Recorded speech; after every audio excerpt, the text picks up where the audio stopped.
아멘. 예, 이 시간 우리에게 주시는 말씀은 요한복음 1장 14절 말씀, 한 말씀입니다. 한 말씀입니다.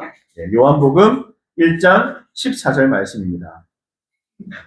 우리 교회는 합독을 한다고 다 일어나서 함께 성경 말씀을 읽거든요. 다 일어나셔서 요한복음 1장 14절 말씀 앞에 화면 보시면서 성경 없는 분들 앞에 화면 보면서 우리가 한 목소리로 함께 고백하도록 하겠습니다. 제가 시작하면 함께 읽도록 하겠습니다. 시작. 그 말씀은 육신이 되어 우리 가운데 사셨다. 우리는 그의 영광을 보았다. 그것은 아버지께서 주신 외아들의 영광이었다. 그는 은혜와 진리가 충만하였다. 아멘. 네, 차례 앉으시기 바랍니다. 네. 제가 원래 좀 약간 길게 하는데 오늘 또 성탄이라고 이렇게 한 구절만 딱 하니까 뭔가 좀 거전하네요. 금방 일어났다 금방 안 된 느낌입니다. 예, 메리 크리스마스 오늘 성탄입니다. 여러분 한 해 어떻게 보내셨나요? 매년 이맘때 되면은 한 해가 그려지더라고요. 내가 지난 한 해를 어떻게 살았지?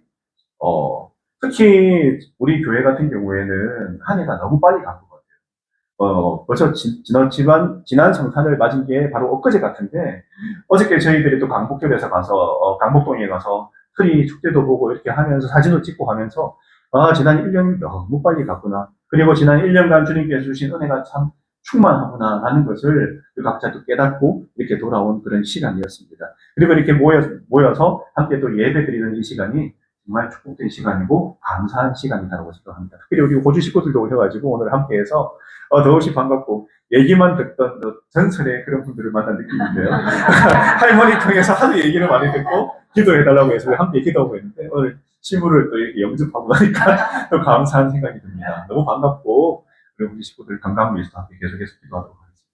내년에 또 오신대요. 너무 좋잖아요.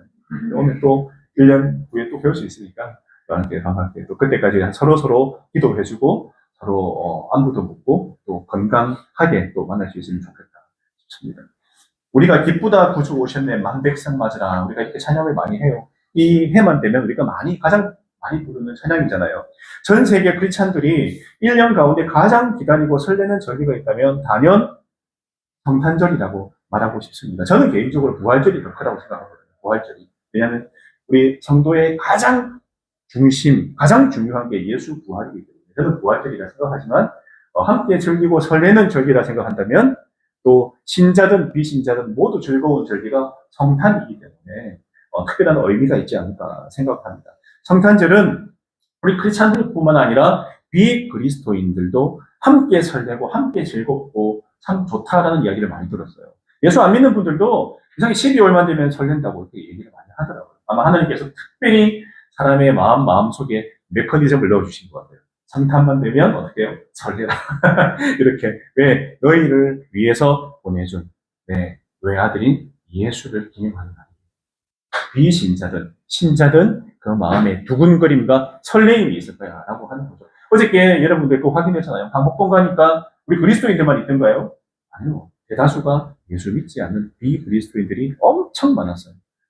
인파 속에 막 시달리면서 저희들이 걷고 가까스로 밥도 먹고 뭐 이렇게 하면서 엄청 많았습니다. 물론 작년보다는 조금 작았지만 그래도 많은 인파들이 또 크리스마스 이브를 또 즐거운 마음으로 이렇게 지내는 걸 제가 보았습니다. 좋더라고요. 사실 이 성탄절이 우리 기독교 초대 시절부터 관심을 받았던 절기는 아니에요. 크리스마스 하면은 초기부터 있었던 거 아닌가? 그리스도교가 처음 생겼던 초기부터 있었던 거 아닌가라고 생각할 수 있는데 그렇지 않습니다. 초대 교인들의 주 관심은 예수님의 부활과 성령님의 임재 거기에 주 관심이 있었어요. 그렇기 때문에 예수님이 탄생 그리고 예수님이 유년 시절을 어떻게 보냈는가 이런 데는 특별히 관심이 없었어요. 그래서 초기 기독교에서는 예수님의 탄생을 축하하는 성탄절을 특별히 기념하거나 그런 일은 없었다고 기록이 되어 있습니다. 그러던 중에 주후 3, 4세기 경에 그리스도의 신성과 인성에 대해서 이렇게 서로 막 부딪히고 또 회의가 벌어졌어요. 어떤 게 맞는지. 그때 이제 기독교가 이제 어떻게 할까? 이게 뭐랄까요? 우리가 그 제대로 그 법이 이렇게 제정이 되고 기독교에 대한 그 중심, 이단과 또 우리 바른 신앙가의 그런 차이점이랄까요? 그런 게 바로 정립되는 시기였기 때문에 예수님의 신성과 인성에 대해서 주로 회의를 통해서 이렇게 결정이 되는 일이 많았습니다. 물론 하나님께서 다 개입하시고 함께 하셨죠. 예수님이 사람의 몸을 입고 이 땅에 오셨다는 그 성육신, 사람의 몸을 입고 이 땅에 한 번 오신 바로 2000년 전의 그 사건, 그리고 그 성육신을 기념한 절기에 관심을 가지게 된 거죠. 그제서 이제 관심을 가지게 된 거예요. 그래서 이것을 기념하기 위해서 예수님께서 부활하신 지 325년 후에 이케아 본위에서 성탄절을 처음 절기로 세우고, 아니 성탄절을 우리가 함께 기념하자 이렇게 된 거예요. 그제서 이제 성탄절이 생기게 된 게 예수님 이후 300년 이후에 이렇게 생겼다고 보시면 됩니다. 이 성탄이 지금 이 시대에 우리에게 어떤 의미로 다가오는가 하는 것은 믿음을 가진 우리 개개인에게는 너무나 중요한 문제라고 생각해요. 특히 지금 2024년 마지막을 달려가는 이 시대에 신앙이 흐릿해지고 믿음이 흐릿해지고 다양한 것들, 다양한 사상들과 다양한 생각들이 많이 들어오는 지금 이 시기에 특별히 우리 신앙이 굉장히 중요하다라고 생각합니다. 우리가 지금 묵상 중인 이 요한복음, 우리가 계속해서 매일매일 요한복음 말씀을 가지고 우리가 큐티하고 묵상을 하는데, 그럴 때 주제가 뭡니까? 예수님이 하나님이시다라고 사도 요한이 이야기하는데, 관통하는 요한복음의 주제가 뭐예요? 예수님이 하나님이시다. 성자 하나님이시다. 그분을 이 땅에 하나님께서 보내셨다. 이게 주제거든요. 요한복음의 주제. 그래서 결국 예수님이 죄송합니다. 하나님이신데 인간의 몸을 입고 이 땅에 오셨고 인간이 겪는 고통과 힘든 가운데 함께하는 그 예수님은 하나님이시자 사람이신 분이다. 하나님이신데 그분이 똑같이 우리하고 아프시기도 하시고 힘드시기도 하시고 잠도 오시기도 하시고 피곤하기도 하고 때로는 사람들 때문에 힘들기도 하시고 우리가 겪는 고통을 똑같이 누리신 바로 그분이시다. 그래서 우리가 힘들 때 누가 느껴져요? 예수님께 기도할 때 우리 마음을 너무 잘 아시는 거예요. 그래서 우리가 공감하시고 우리의 기도에 응답해 주시는 바로 그 하나님이 우리 예수님이다라는 사실입니다. 오늘 읽은 요한복음 1장 14절에 그 말씀은 육신이 되어 우리 가운데 사셨다. 우리는 그의 영광을 보았다. 그것은 아버지께서 주신 외아들의 영광이었다. 그는 은혜가 진리가 충만하였다라고 이렇게 나오고 있습니다. 여러분, 사도 요한의 이 기록처럼 성탄은 참 하나님이시고 참 사람이신 예수께서 이 땅에 임하셔서 우리와 함께 하신 놀라운 사건이에요. 사실 이렇게 생각해 보세요. 우리가 우리 보고 저게 구더기가 되라고 하면 되고 싶은 사람이 어디 있겠어요? 네? 저 작은 개미가 되라, 벼룩이 되어라 하면 누가 벼룩이 되고 싶겠어요? 난 사람으로 있을래. 무슨 벼룩, 무슨 말도 안 되는 얘기하고 있어. 절대 안 되고 싶지. 근데 그거하고 비교할 수 없는 게 이 우주를 지으신 그 하나님이 이 지구에 사람의 몸을 입고 그것도 가장 연약한 아기의 모습으로 가장 낮은, 가장 비천한 말구유, 마구간의 말구유에 태어났다는 건요. 이거는 사람이 벼룩이 되는 것보다 더 하찮은 걸로 태어난 거나 마찬가지라는 거예요. 그래서 이 사건이 놀라운 사건입니다. 우리가 지금 2024년을 살아가고 있잖아요. 2024년의 의미를 아시잖아요. 예수님 온 이후 2024년 이 뜻이에요. 인류의 역사의 기준이 예수님이 오기 전과 온 후로 나눠지는 거예요. 이게 전 지구에 있는 사람들이 지키는 날짜 개념이 바로 예수님 이후 2024년이 되었다는 거죠. 그만큼 인류가 겪는 다양한 사건 가운데 가장 놀랍고 가장 우리가 깊이 고민하고 생각해 봐야 될 사건이 바로 이 사건이었다는 거죠. 영국의 복음주의 설교자인 존 스토터 목사님이 뭐라고 하셨냐면 우리가 보거나 느끼거나 생각하거나 어렴풋이 알아낸 실제가 아무리 풍성하다 해도 예수 그리스도가 계시지 않으면 하나님은 여전히 무한히 멀리 계신 분이시다. 저 멀리 계신 분이 단 한 번 인간의 몸을 입고 우리에게 오셨다.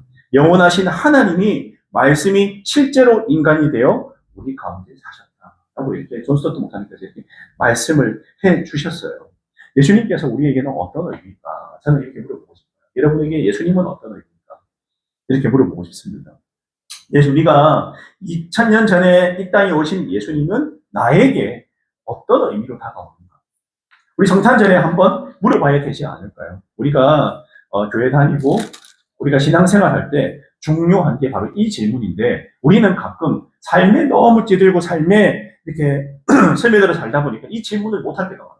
예수님이 나한테 누구신가? 이게 명확해야지 앞으로 지금 이 땅을 살아가는 우리, 그리고 그 다음 하나님 나라에 대한 삶을 바라보고 희망을 가지고 살아갈 수 있다는 거죠. 중요한 건 이 주제거든요. 이게 없으면 빈 껍데기 신앙생활 할 수가 없어요. 이게 없어요. 나의 예수님에 대한 명확한 대답을 할 수 없으면 우리의 신앙생활은 빈 껍데기다. 말씀드리고 싶습니다. 예수님은 나의 주님으로 고백하는 게 그래서 중요해요. 첫 번째, 나의 주님으로 고백하는 거 중요합니다. 예수님께서 제자들에게 이렇게 물어보셨어요. 뭐라고 하셨냐? 사람들이 나를 누구라고 하느냐? 공생의 3년의 시간을 보내는 중에 예수님께서 이렇게 사람들이 나를 누구라 하느냐? 그러니까 뭐라고 대답을 할게요? 어떤 사람은 세례 요한이라고 해요. 어떤 사람은 엘리야라고 하기도 하고요. 어떤 사람은 예레미야 선지자, 이렇게 선지자 중에 한 명이다라고 이야기합니다. 예수님께서 그 전에 뭘 하셨냐면, 우리가 요한복음 있지만은 예수님의 중요한 표징이 7가지 나온다고 했잖아요. 어떤 일이 있었어요? 물 포도주 사건이 있었어요. 가나 혼인 잔치에서 물이 포도주로 변하는 그 기적을 제일 처음 일으키셨거든요. 그래서 그 잔치에 참여한 사람이 다 그걸 봤어요. 그 포도주를 마셨어요. 그 다음 또 어떤 일이 있었어요? 왕의 신하의 신하의 아들이 열병에 시달리는데 그 열병을 고쳐주신 사건이 또 있었죠. 그리고 38년 된 병자가 일어나지도 못하고 누워있는데 그 병자를 고쳐주신 사건이 또 있어요. 말씀 한마디로 고쳐주신 사건이 있거든요.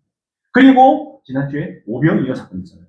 5,000명을 갖다가 장정만 5,000명을 먹이신 바로 그 사건. 10,000명이 넘는 사람들을 갖다가 보리떡 5개와 물고기 2마리를 먹이신 바로 그 사건이 계속해서 이어나고 있는데, 뭐라고 하냐? 이런 사건들을 지켜보고 사람들이 뭐라고 하냐? 예수님을 세례 요한이다.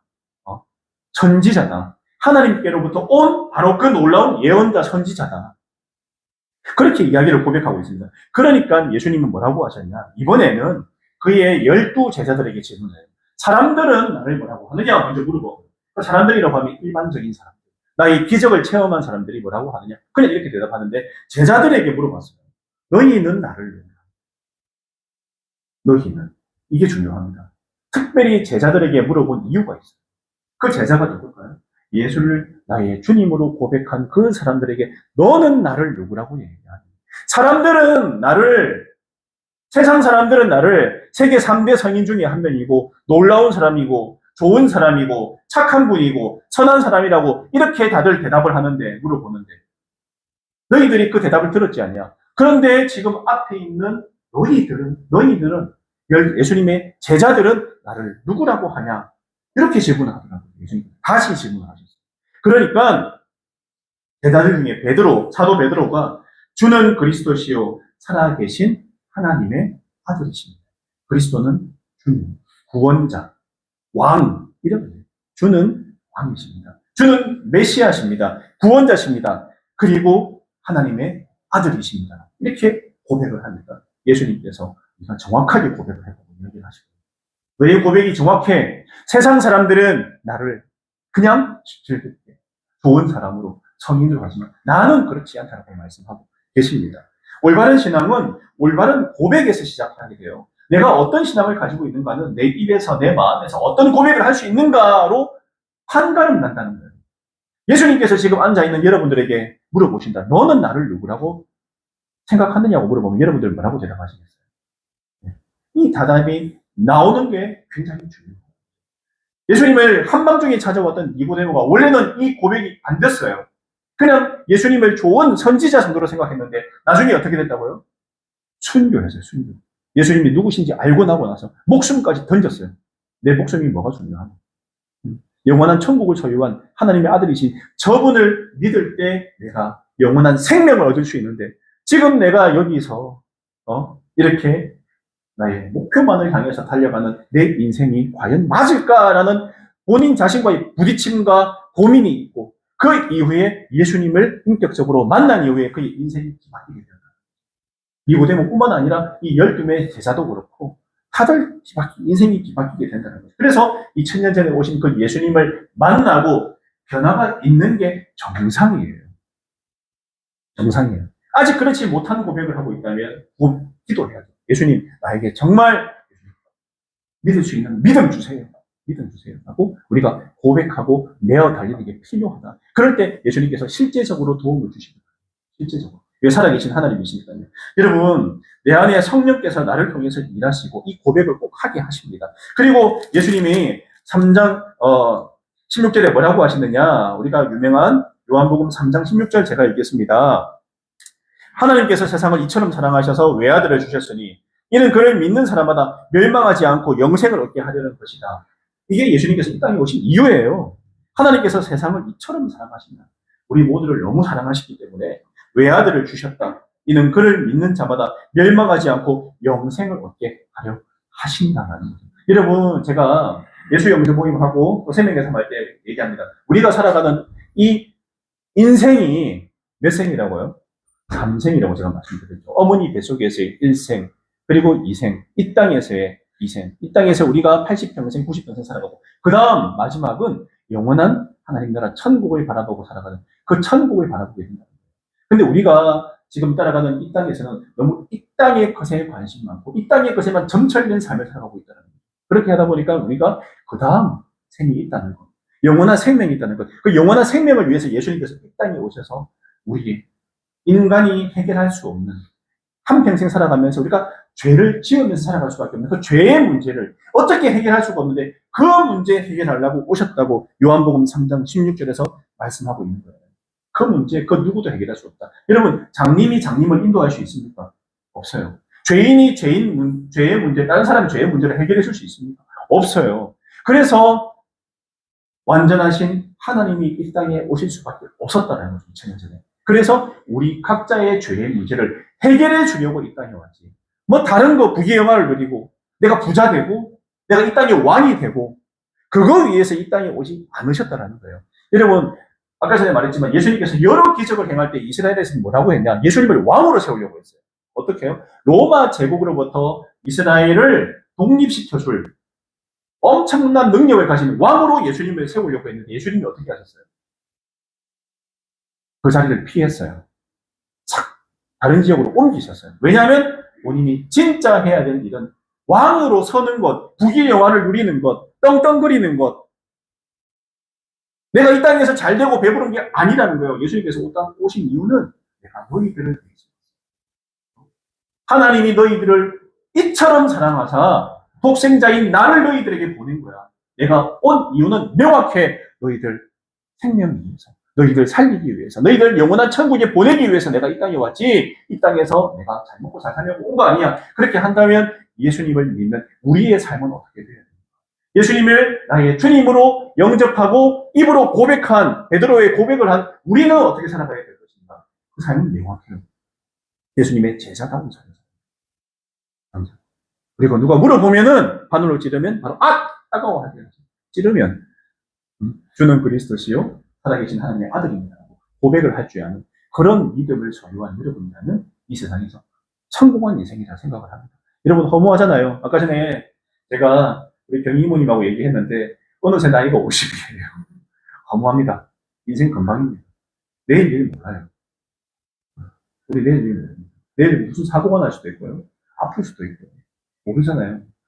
거기에 배팅을 하겠어요? 거기에 배팅하겠습니다. 아니면 영원한 천국에 배팅을 하겠습니다. 예수님 오신 이유는 영원한 천국을 우리에게 주시려고 오는 거지.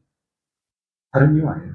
대신에 이 땅에서 우리가 천국을 누리길 원하시기 때문에 우리가 기도하는 것, 우리가 바라는 것 들어주신다 하시죠. 왜?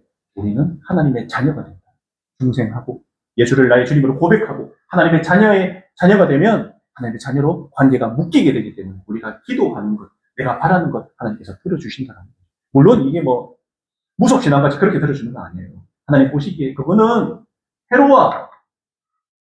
내가 부모면 내 자녀한테 도둑질을 가르치겠어요? 아니면 불량식품을 자꾸 먹이겠어요? 몸에 안 좋은? 아니에요. 불량식품 너무 먹고 싶어요. 이렇게 하는데 내가 불량식품 하나 먹으라고 막 실컷 주겠어요? 계속 먹어. 네 좋아하니까 먹어. 아니에요. 줬을 때 몸이 안 좋으면 안 줘요. 그래서 이런 기도하면 안 들으세요.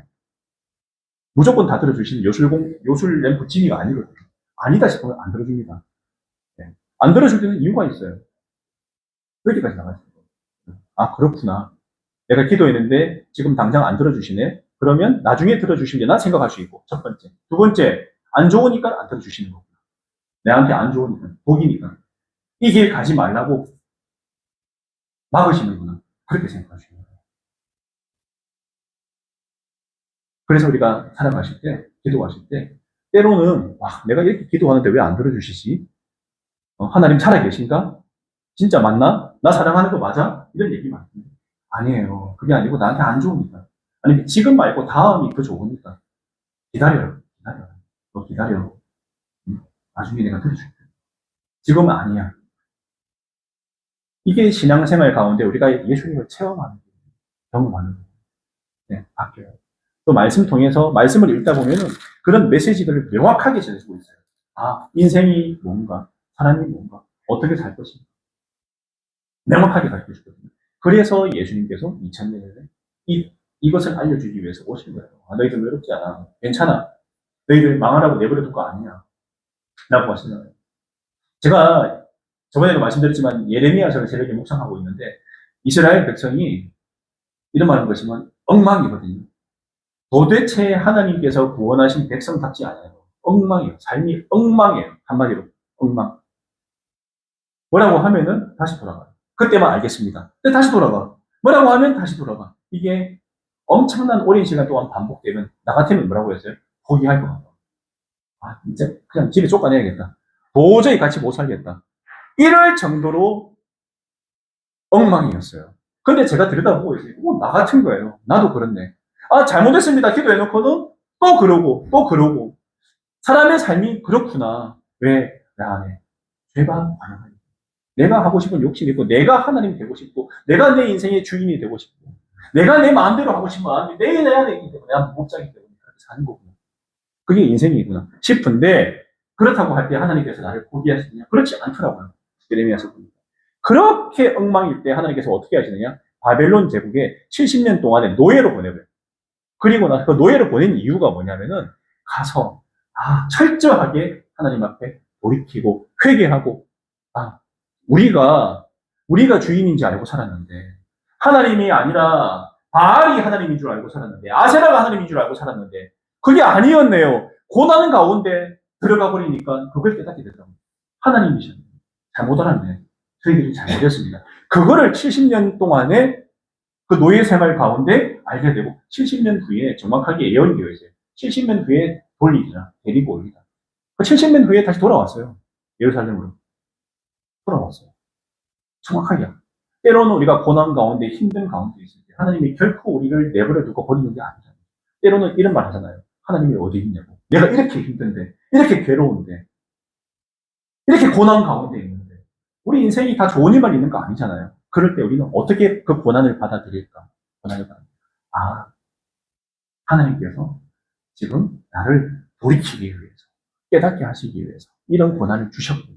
왜? 우리는 하나님 자녀니까. 자녀가 아니라면 상관이 없잖아요. 자녀면 반성을 하는 거예요. 때로는 매를 드는 거예요. 돌이키게 하기 위해서. 이 모든 과정을 위해서 누가 오셨다고요? 2000년에? 예수님. 깨닫게 하기 위해서.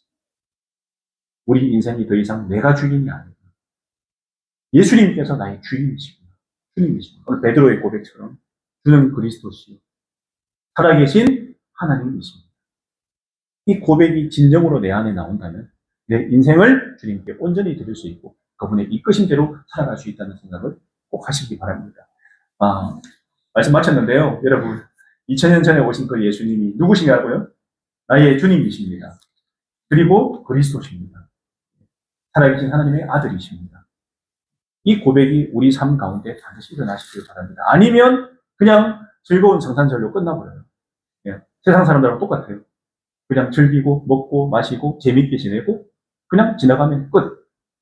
근데 그렇게 하려고 오시지 않았다라는 거예요. 나의 진정한 주님으로 이 땅에 오셨다. 이 사실을 반드시 믿으시길 바랍니다. 그럴 때 성탄절이 의미가 있습니다. 우리 기도하도록 하겠습니다. 잠시 기도하겠습니다. 오늘 말씀을 생각하면서 기도하겠습니다. 나에게 성탄은 어떤 의미인가? 나에게 예수님은 어떤 의미인가? 함께 기도하겠습니다. 함께 기도하겠습니다.